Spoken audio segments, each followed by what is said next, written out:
Be sure to watch my TED Talk on londonreal.tv. In London, technology is the Silicon Roundabout. Introducing a new talk show dedicated to the people of the London technology startup scene. Silicon Real.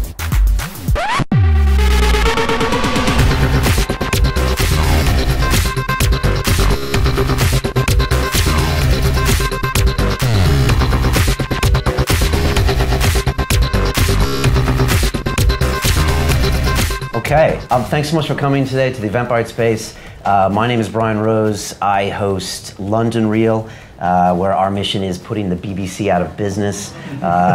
Every week we introduce kind of extraordinary people and we introduce you to them online. We've had guests like celebrity astrophysicist Neil deGrasse Tyson, who tried to wrestle me to the ground. We had Tim Ferriss doing the 4-hour everything, and we've also had the marijuana smuggler Howard Marks. So that's what I do. There you go, you know him. And so I do that in my spare time. I also shoot a show called Silicon Real, which is the weekly talk show dedicated to the people of the London technology startup scene, and it's right around the corner. I was actually lucky enough, we had Mr. Mike Butcher from TechCrunch on last week. We just had someone from Index Partners on, and we've got Uber on tomorrow. We're streaming live. Sorry, there's no tickets. Sorry, Eventbrite.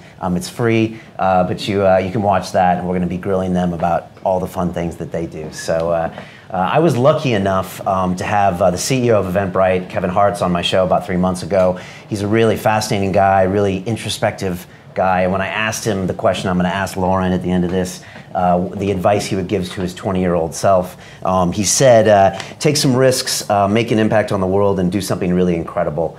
And then he went on to say that he thought he was a late bloomer, and he was getting really frustrated with himself. And he said, I didn't start my first company until I was 25.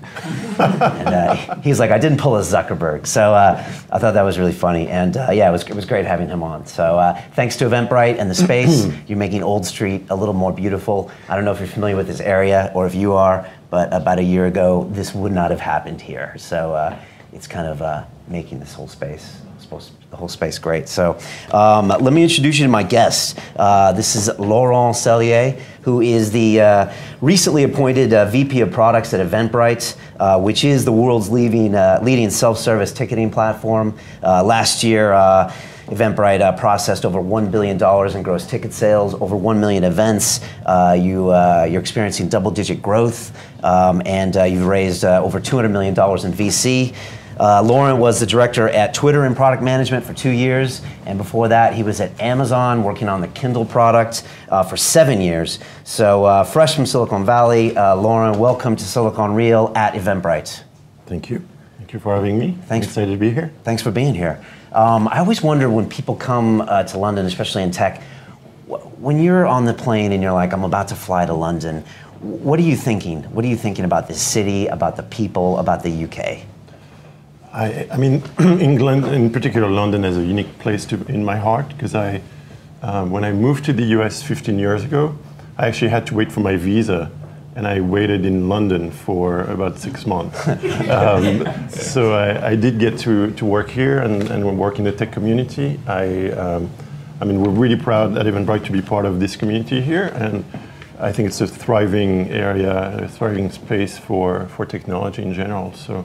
And London is just a wonderful city. It's a city with a lot of energy, and I love the English sense of humor as well. So it's just exciting to be here. Yeah. And when you mention the words London and tech, when you're in Silicon Valley, what do people say to you? What do people say? I think it's a place that I think aspire to become another area of thriving, startups. A thriving ecosystem. I think you guys are gonna get there. I think there's all the ingredients to be doing things like what we do in the Silicon Valley. I think it's just a happening place in technology. We have a great office here. All the jobs that I've had in the past, we've had really great engineers and designers and talents in London. So. London to me is just an extension of the Silicon Valley in many ways. And how does it feel? Does it feel, say, like the Silicon Valley did 10 years ago, or if you ever went to New York like 5 years ago? Does it? Because I feel this real kind of sense of there's something really building. I mean, even the Roundabout and all the tech places here. I mean, does it have a certain kind of a buzz or feel to it? It's different than when you were getting your visa. Oh, when you were here. completely. No, I agree with that. Yeah, I think it's technology is a key ingredient in the city at this point. Beyond finance and all the traditional industries, I think tech is happening here. It's exciting to see. So why make the move from Twitter to Eventbrite? And what are your plans, for the future on this product? I think we have an incredible opportunity to build something that nobody else has done, which is this marketplace for live experiences. And that was a challenge that I was very excited about when I heard about it when I was being interviewed. And what drives me in my career at this point is the ability to innovate in a space that, like ours, where I think innovation is going to happen. It's going to happen around how you find and discover events. It's going to happen around when you're at the event itself, the type of experience that technology allows. I think it's just a space where innovation is going to be skyrocketing over the next few years, and I wanted to be part of that. The team that I talked to when I was interviewing was of really high caliber, so all the ingredients were there for me to be excited to join the company. And mobile is going to be a big piece going forward. I mean, when people say that, it always seems obvious, but I guess it's not obvious to some companies. I mean, mobile is a big part of our business today, and it's the fastest growing part of our business. I think we have this incredible device in our pocket these days, whether it's an iPhone or an Android device, that knows about where you are, that knows about who your friends are, and that knows about your tastes. And carrying that device around is very powerful. And for us to be able to leverage that platform to tell you about cool things to do over the weekend, cool things to do when you're traveling, the sky is the limit in terms of what we can do. And your new product that's coming out, the idea is that you can kind of empower the people running the event and the consumers in order to use that. Yeah, we just run the event, right? We just launched Neon, so it's our new app. Is that why we have the neon signs here? Exactly. Okay. I got it. So it's all organized. Figured it out. It's all figured out. So Neon is our app for event organizers. It's focused on enabling organizers to check in people at the door when they come to an event, to sell them tickets, but also to track their sales. So it's actually a very addictive product for all the customers that use it. I mean, we got a lot of feedback since we launched it a few weeks ago. People use it every day before the event starts because they can see how they're doing in their sales, and they might do a little bit more marketing to get more people to attend. And then at the door they can have multiple doors staffed with the Neon product. So it's usually working on an iPhone or an iPad, and you can see your sales evolving or the check-ins evolving over time. It's just a really cool new way to do basically things that an organizer, a venue organizer would be wanting to do. It used to be kind of stuck in the old world. Now we've brought it to the mobile world, and it's exciting for the customers using it. Okay. Talk about the UK. I mean, my show is called London Real. We're in London, but I think 71% of your sales are in the greater UK. So it's not really about the urban centers all the time, is it? That is, today we are definitely.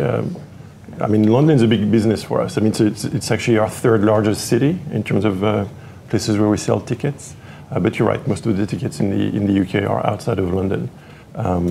We think there's unique opportunities outside of London. There's a lot of relevant and big cities, but London is a fast-growing market for us as well. You're a product guy, a guy that really specializes in the product experience. And we had a guest on, his name is Debu Prakastawa. I don't think I'm killing his name there. And he worked for Google for 6 years in new business and corporate development. He's now the entrepreneur in residence at Octopus. And he said that in San Francisco, they have very specialized product guys like this one that probably spent 10 years working on developing products. And here, we don't have that depth of experience. And I was wondering if you could tell us what makes a product person or experience as opposed to what I might just think of as a tech person or a programmer. What makes someone who can actually specialize in a product? That's actually a good question, because at Eventbrite we have a lot of people joining the company every week, and every month I actually present to the company around what is product management to the new hires. Because most people don't actually really understand what the concept of product management is. Arguably, it's a foreign concept to a lot of people, but and it started in the Silicon Valley, and that's probably why it's very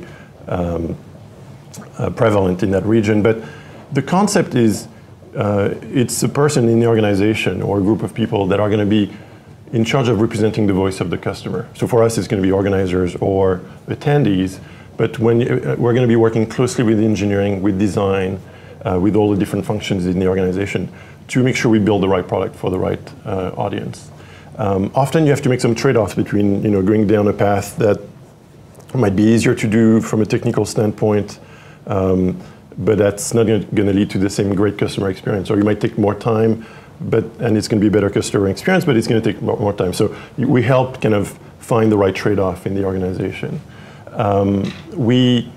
You asked me what type of people make good product managers. In general, it's people that are curious, that never stop to learn, that are technical in the way they can actually discuss with an engineer or designer, be part of a technical conversation and understand what's happening. It's going to be somebody who is going to learn a lot about the world, the technology world that surrounds them, so that they can actually bring new trends into the conversation and say, hey, have we seen this technology? Should we embrace it and go after it? And it's somebody that's analytical. You cannot do that job if you don't know how to manage a lot of data and make decisions based on data. Do you have to be obsessed with the customer experience and customer feedback? I don't know if you need to be obsessed. I think you need to, it's another, so creating a great customer experience it's a lengthy process and it's a work of art, but it's, you have to balance, different things. You have to balance schedule and quality of the product and technical feasibility. And so, yeah, it's being able to find the right trade-off and to build the right experience, but not spend 5 years on something you could have done 95% as well in 6 months. That's usually the complexity of the exercise. So the iPhone 6 just came out, and I'm still waiting for mine. I won't mention the carrier, but Apple has a very distinct way that they develop products, and say Google has a very, maybe not opposite way, but a very different way. And I was wondering if you could tell me about those states. I mean, Jobs famously said, "I don't ask the customer what they want; I tell them what they want." Is that the way you think as well? So. It's actually interesting you ask. I actually teach a class at USF. It's a school in San Francisco. Okay. It's a university around building products. And I've actually been lucky enough in my career to be exposed to kind of the two ways you just described. There's kind of the Apple way. Apple started with this concept of building products by thinking long term. Like, if you build an iPhone, you kind of need to think about it almost 2 years before. Like, what will a customer want 2 years from now? And at Amazon, we embraced a lot of that approach as well, which was kind of the working backwards process. I don't know if you've ever heard this, but the idea is when you start working on a product, you write the press release first. So you actually think about what customers are going to be exposed to 2 years from now, and then you try to work to that vision. You often I think you can get to 95% of it if you do your homework well at the beginning. So that's kind of what I would describe as the Apple way of doing things. Then Google and places like Twitter, where I was exposed to that, and Facebook, and a lot of what we do at Eventbrite is about quick iteration on improving the product. So you're going to say, I want to make the sign-up process easier for customers to be able to sign up faster. So you're going to try different approaches. You're going to A/B test those approaches. You're going to measure which ones work better. You usually measure on a percentage of your users. You don't do that on all of the users, so you have some control and some tests. And then at the end, you see what approach works better, and then you ship it to everybody. And those can be done in a very quick 2-week, 3-week type of sprints, and you can get to iterate really fast on your product. So that's more of the Google approach. Like your search page on Google, they do that every day. They run dozens of experiments on that page. They move things around, they add some specific features for you to see if you're interested in them, and then they'll ship the ones that work well. Yeah, so these are two very, very different approaches that arguably require two different types of brains to work on that. Which one are you? I've learned to be proficient in both. So I mean, it's been something that Yeah, I've learned how to do both, and I think for our business at Eventbrite, we need both actually, because there are areas where we have an established business, so the organizer side is, has been very successful. Last year we ticketed $1 billion, of tickets. Organizers have very positive feedback on what we do, and I think we can do better. So we're going to continue iterating in a quick way to see what works better for our audience. And then there's areas where we have to be breaking new grounds. I think on the mobile side, the app you have in your pocket, I think we have opportunities to do things that are very disruptive, and those we're going to launch them and dream new experiences and launch them and see how they do. But I don't think we're going to be A/B test our way into it. Talking about social, I read that someone was 3 times as likely to buy a ticket if they saw their friend buying the ticket. And how do you incorporate that into the Eventbrite platform? So on Eventbrite, you can sign up to Facebook. So you can actually, at that point when you've done that, I mean, it's a one-click action. You can see what your friends are going to be attending. So it's a very powerful feature that you're in the homepage. You just you just clicked on Eventbrite, and you can see what events your friends are going to go to. You can also do that when you run a search query. You can see that on your mobile app. It's just been extremely successful for us, and you're right, because events at the end of the day are a social experience. You probably will have more fun going to a concert with a friend than if you go alone. It's been incredibly successful for us. It's strange, I was talking with your CEO, Kevin, and in this world where we're all connected online, we still all want to get together, which is what Eventbrite's all about, right? People still want to touch each other and see each other and shared experiences, right? We have this belief that, and I think a lot of data these days proves that people need human interactions. Just being in front of your computer or your phone all day long is not fulfilling as a human being, and being able to go to concerts or cooking classes or an event like this with all the great people attending today just prove that you need those type of human interactions, and that's part of our DNA. Your audience is really big in the US right now. How is it different when you try to roll out in Europe and roll out in different languages and in different countries and then go even further into Asia? Is that something that's very complicated or very important for Eventbrite? So the US is about 80% of our business today. England is actually a big part of our business as well. And we, especially given from where I come from, I have a specific, unique sensitivity to making sure we build products that work for a global audience. We generally ship features that are international by nature. They're localized in, I think, 17 different languages. They work for a large part of the world. I think we've sold tickets in 187 countries so far. We're actually pretty hot in Southeast Asia. I was there earlier this year, and Eventbrite was actually pretty popular, in particular in the tech community. A lot of people were using that to organize events like this. So we try to roll out internationally as quickly as possible, hopefully on the day anything launches. Otherwise, it just comes a few weeks after. But for example, we just launched Neon in the US 3 weeks ago, I believe. And we're launching it in the UK any day now. It's in the matter of, it depends on Apple pushing the right buttons to authorize the app at this point. Right. If anyone here is listening and they want to develop a product, which is pretty much everyone these days, and maybe you covered this at your class in San Francisco, but is there a few tips of advice that you can give people, even 3 things to think about how they design their product, and if they didn't do that, then they might design something that's completely useless? Are there some basics? I think the first thing I would do is, mobile is so prevalent these days that I would build a product to be mobile first. So it doesn't mean that a website is not important. For example, for our business, the web is actually critical to our success. But you need to make sure that the features you conceive work well on mobile. And then you bring them to the web. In the past, you used to do the other way around. You used to build for the web and then try to squeeze it to make it fit on the mobile screen. I think you need to do the other way around these days. But that's more a tactical detail. In terms of building a product that can succeed, I think you want to think of ideas, think of problems people have in their lives. That's usually the way I start thinking about products, is analyze a market, understand what are the pain points people have in that market. I mean, you mentioned Uber a few minutes ago. They did a good job at identifying it's really hard to get a cab in Paris. I think the idea actually started there, like what can we do? And identify those pain points and build a product around that.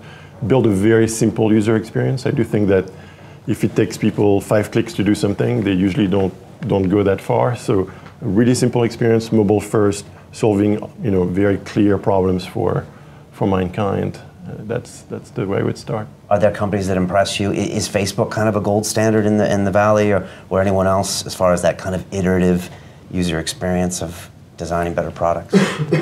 I mean, the funny thing about the approach of iterating quickly is that for a lot of people, it's actually transparent.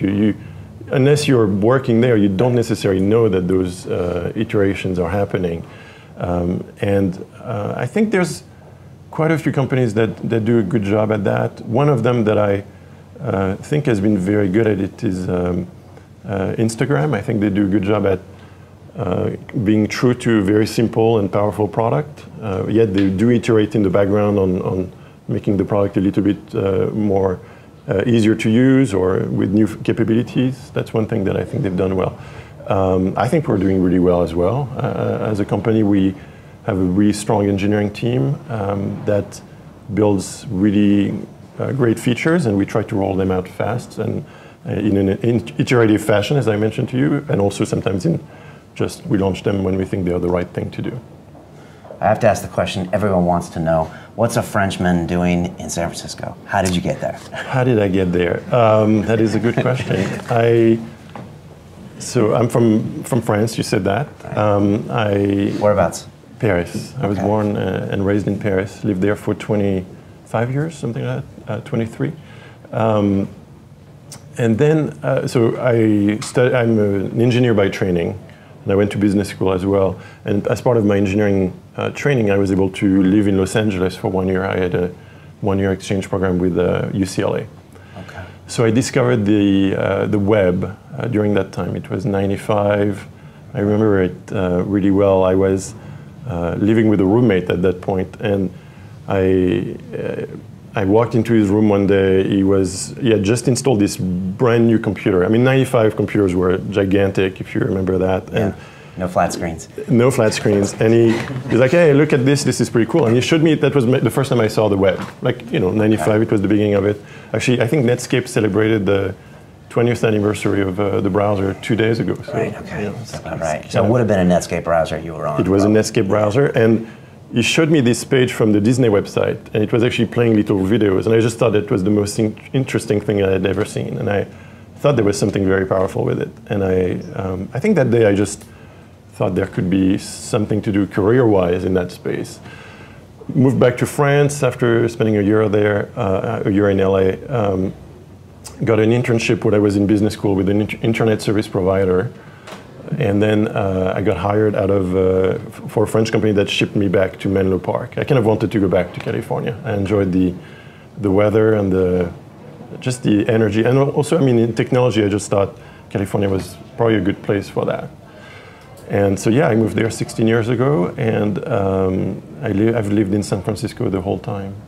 You ever tempted to go back to Paris? I go back for family reasons. I'm actually going back this weekend. My grandfather's turning 100, so we're having a little party for that. Yeah, I usually go back a couple of times a year. And when the kids are going to get older, we'll go more often. I have a 3-year-old and a 5-year-old, so it's a big production to go anywhere. And that must have been a complete mind frame change going from Paris to San Francisco, especially in the tech industry at that time. I mean, did it just feel like people were thinking differently, or was it just kind of an exciting time when things were changing? Well, there's a lot of San Francisco is probably one of the most European cities in the States. It's not very big. It's actually very approachable. It's not like Los Angeles where you have to drive everywhere. You can actually walk places. It's on a hill, but other than that, it's pretty walkable. Steep hills, multiple hills.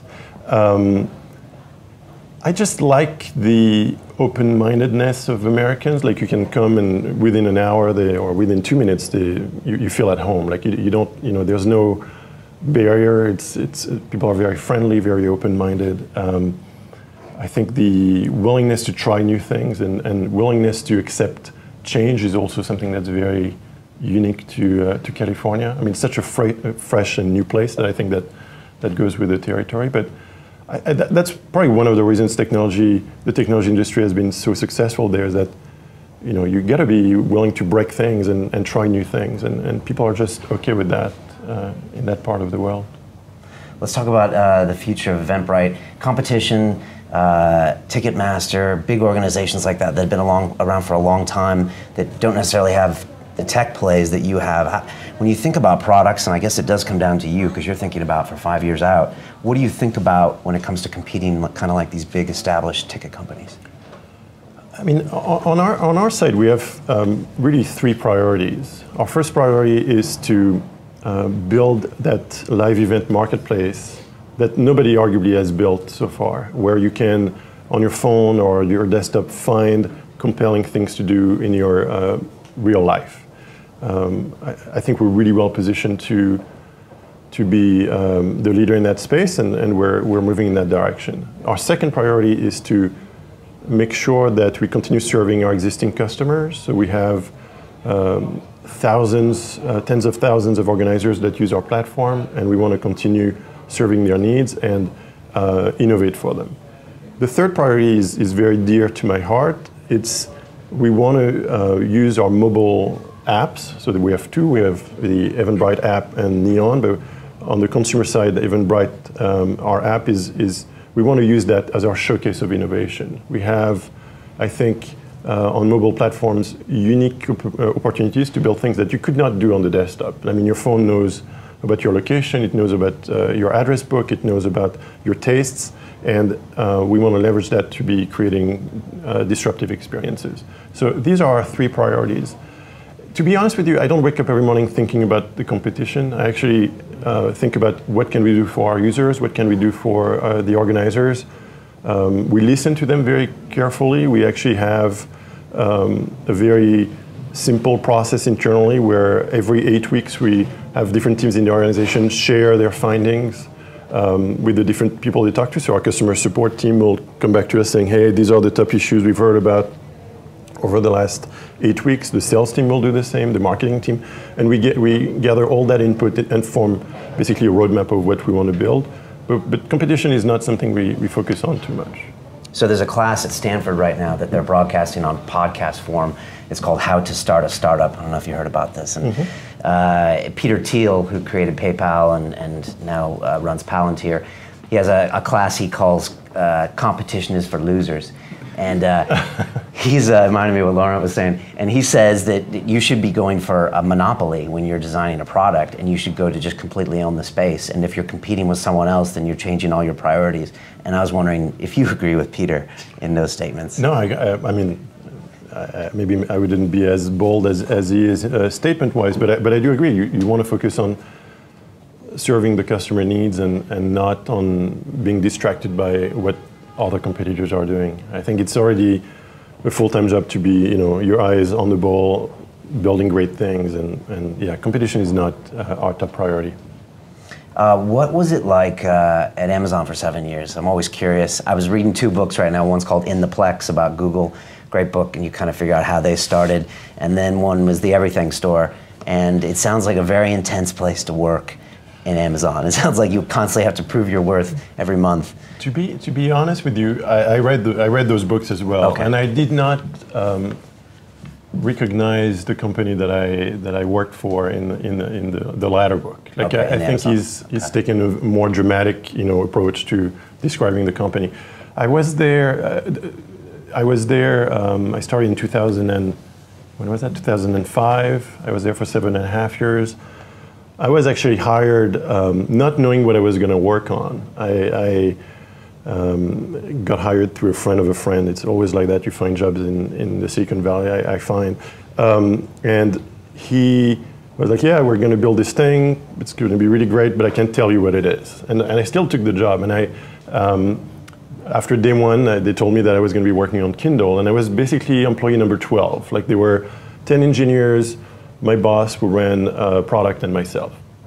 And I was in charge of thinking about the services side of Kindle. Services meaning like, what can I do when I have a network connection on a little device to buy books? So I was in charge of the store, of the periodicals experience. I spent actually a lot of time in London getting newspaper providers and magazines to be part of the platform when we launched. But so I was, it was a small team. It was a team of 12. We eventually grew to about 100 when we shipped the first device. But it was never a really big team for many years. Did the iPad exist yet? The iPad did not exist. Did not exist. We were the first device on which you could buy something wirelessly. Like nobody had done that before. Okay. It was an incredible place to work. Working with Jeff Bezos is better than business school. Can you do his laugh? I can't do his laugh. Is it really like? Is it maniacal? Is it? He's a really bright person. I learned a lot from him. I was lucky enough to spend quite a lot of time around him. I mean, he's very passionate about Kindle for good reasons, and we had really good discussions around the product, and he was very instrumental in making it what it is today. So 7 years, 7.5 years spent there. It's a long time. I would not give away. I mean, I think they were incredible years, like some of the best times in my life. So I really enjoyed it, and I never saw any of the stuff that was described in the book. What was your biggest takeaway from working on the Kindle for that amount of time, from a product standpoint? What do you think you learned the most? That's a good question. I think my biggest learning has been that you have to trust people around you, especially the technical team. If you want to make big bets, if you want to take big steps, as I mentioned earlier, you have to think 2 years in advance often for those products.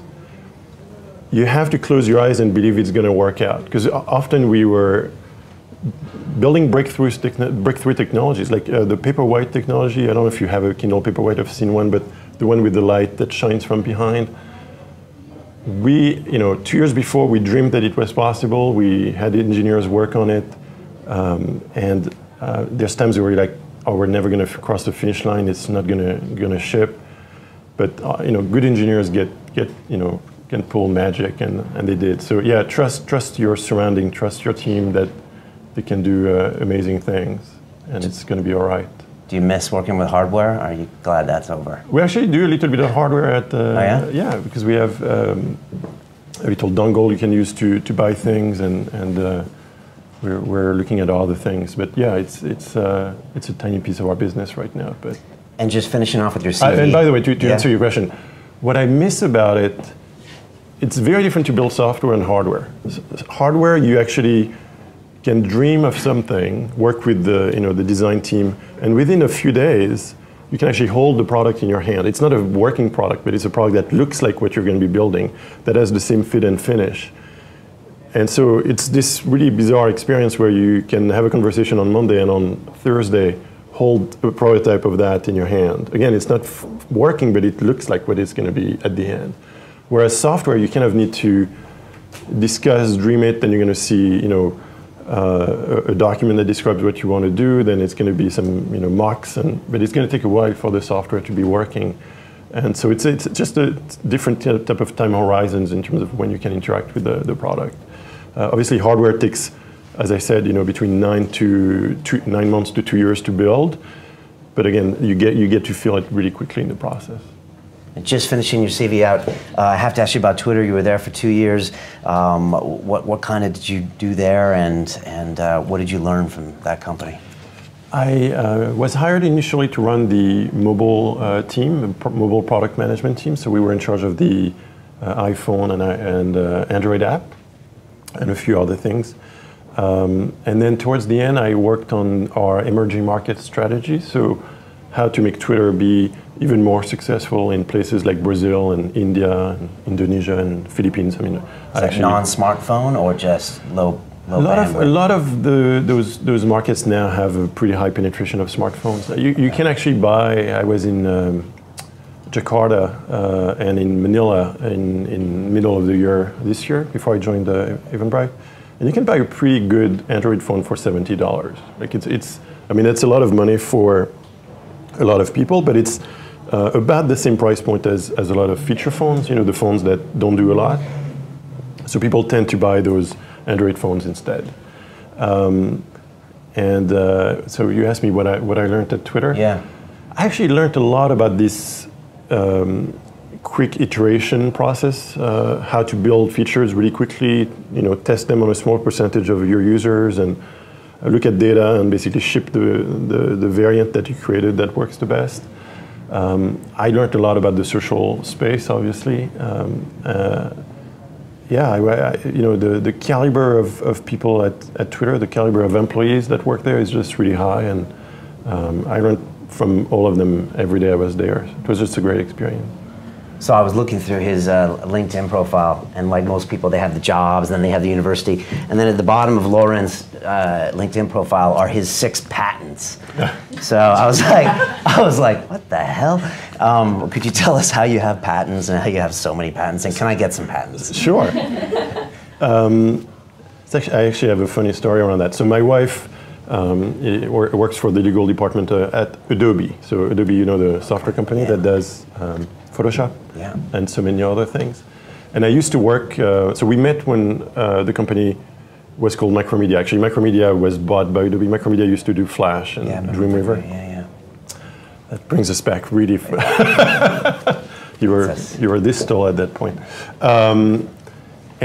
So the funny story is that there's still patents that I filed when I was at Macromedia that are basically getting granted at this point. Filing patents in the Silicon Valley for any tech company you work at is kind of part of the daily habits. Like you grab coffee in the morning and then you work with your team, and then at some point you're going to bump your nose and then you file a patent. You're going to have a meeting with a lawyer that's going to be like, okay, what patents are we going to file this week? Okay. Because it's actually important to build a portfolio to, among other reasons, to be able to protect yourself against other companies that might be suing you for many reasons. Right, Jeff Bezos patented one-click. For instance. For a while. I have a few patents at Amazon that are pretty good. But yeah, that's part of the cycle. I mean, I wouldn't say you do that every day, but you do that on a regular basis. Maybe once a quarter, you sit down with lawyers and look at all the stuff that you're working on and what could be patented out of that. Not all of them, get to be granted, but you can often apply to patents. I mean, it's not very expensive, and it's just the right thing to do in a tech company. So I think I have 6. I actually don't really know if I have 6 or 3 or 5, but my wife was adamant about me putting them on the website because she spent a lot of time. She gave me those little plaques, you can put in your office, which I don't have because I find them tacky. But she was very passionate about giving that to me, so I felt like I had to put them, on LinkedIn. That was only fair. I've interviewed 200 some people and I've never seen that before, so it's a first. One question I always ask everyone on Silicon Reel is, I should ask a few questions at the end. I'm going to ask you, if you could make a phone call to the 20-year-old Laurent Sellier and give that young man a bit of advice, what would you tell him? Where was he and what would you tell him? So I think there's two things. I mean, I have a 3-year-old and a 5-year-old, so it's not the conversation I have with them yet, but I think I will have it at some point. I think you want to follow your passions. I mean, that's a pretty vanilla statement, but I think it's important to work on things that you're passionate about, because you're going to do it every day.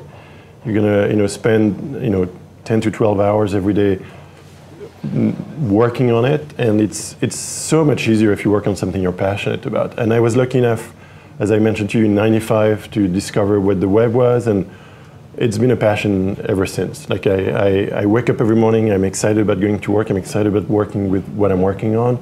I think technology is just a wonderful space, and applying what I've learned and building great things at Eventbrite is just fun every day. So work on your, think about what you're passionate about and work in that field.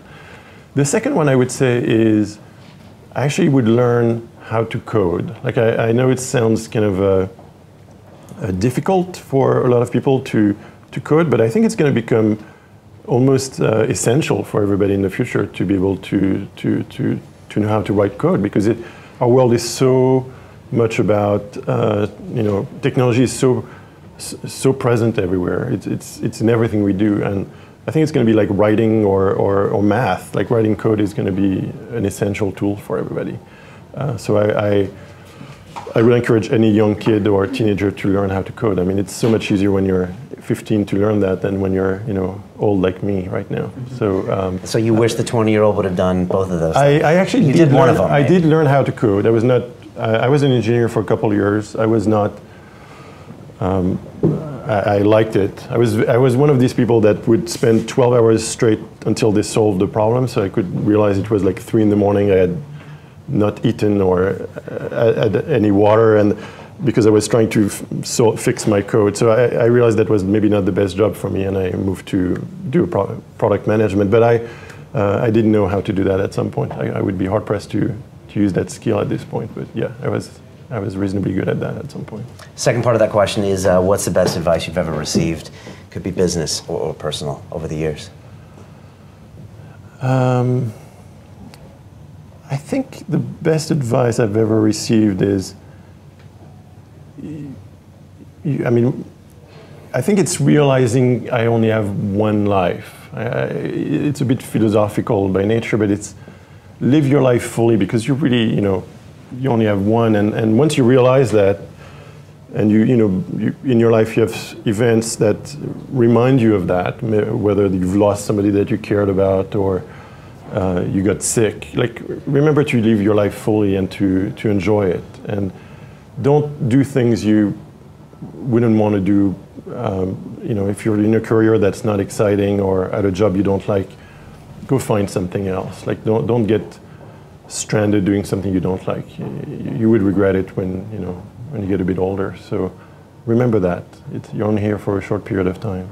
Good advice. You gave the advice about coding earlier to someone that's watching us or listening to us around the world that's not in an urban environment, like they can't go to one of these events. What's the best way that they can get involved in technology or get involved, in tech startup? Well, they can watch you on YouTube, right? Thank you. Hopefully they are already. That's all you have to do. There's incredible online training these days, most of it being free. You can, that did not exist 5 years ago. You can, Khan Academy comes to mind, but there's so many other places. I have a good friend of mine that works at Google that actually, for 1 year, he takes the bus, the Silicon Valley bus that goes from San Francisco to Mountain View. And he wanted to learn about robotics, I think. It was a very interesting topic that he was interested in learning about. And every day on the bus, going there and coming back, he would take some classes and take some tests. I think all those online trainings have some form of diplomas they can give you at the end. And he learned about robotics basically in his spare time, in times where he could not be doing his normal job. So I think online you have incredible resources, and you get to leverage that. Harvard and so many other schools have classes online as well. The sky is the limit in terms of finding great material these days. Yeah, they call it meta learning. I think Tim Ferriss calls that. Like anytime I get an email from someone saying like, how do I do that? How do I do that? It's just, you just ask Google and YouTube how you do it, and you will definitely find a way. That's true. Yeah. That's it. Thanks so much for being here. This has been a lot of fun. Thank you. As we say on Silicon Reel, it's about the people. I wish you all the best on your journey. Thanks to Eventbrite for the space, and thank you all for being here. Thank you. Thank you. Any questions for either one of us? We've got a mic coming around, so if you just raise your hand, you can ask us anything about patents. Yeah. At least one. All right. Where you talked about two things. One is integrating mobile into your thinking, and second was integrating social into your thinking. And I was wondering, in terms of, I was looking at starting up an event business, mixing up a range of different platforms. What would be like the first step? Should I, because I was always thinking face-to-face, and I was thinking about the conventional way, like advertising, creating flyers and word of mouth and so on. So I was thinking, like, if I'm thinking social and technology shouldn't I be first thinking about the content and the audience before thinking social and technology? It was more about when should it come into my thinking of product development? Well, I mean, I think social, it's actually a very powerful platform for us. People find a lot of events they want to go to by looking at their Twitter feed or their Facebook feed. But you need to have compelling stuff for people to do before you present that information.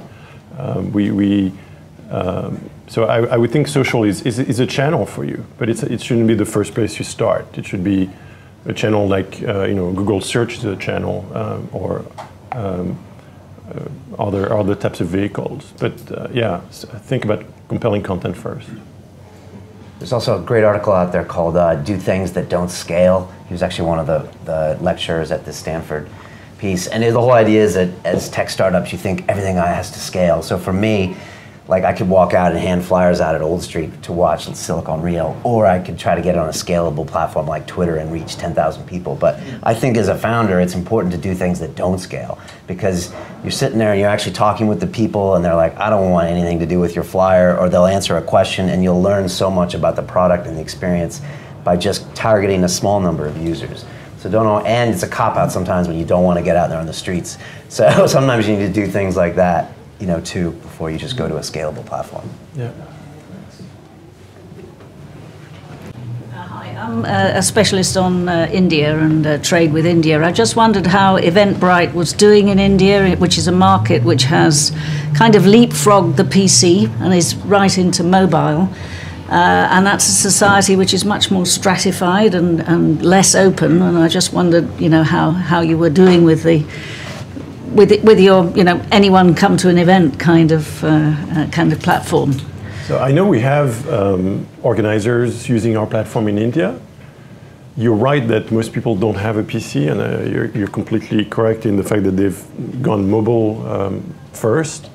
Android is the prevalent platform over there, and so we have an app on Android that actually, as I mentioned earlier, is really important to us to iterate on and improve, because I think for markets like India or the Philippines or a lot of emerging markets, we have to provide a compelling experience on mobile and on mobile first. That would be the way we address that market right now. We don't have a team in India at this point. We have teams in many parts of the world, and emerging markets is something we're going to be looking at some point. Right now we have a product that works well on mobile and works internationally, but the specific India needs are not something we're focused on at this point. I think we'll get to it soon, though. I've got a question. I wonder if I can take a selfie here with all of you in the background. Is that all right? Is that a question? Is that kind of like Academy Awards, kind of over? You want me to take it? No, it's going to be you and me here. Okay, ready? Hold on. There we go. You misfired. Okay, ready? How's that? Okay, smile or something. Okay. How's that? Awesome. Thank you. Thanks for coming. Thank you very much. Appreciate it. We'll be around here. Thank you. Cool. Thank you.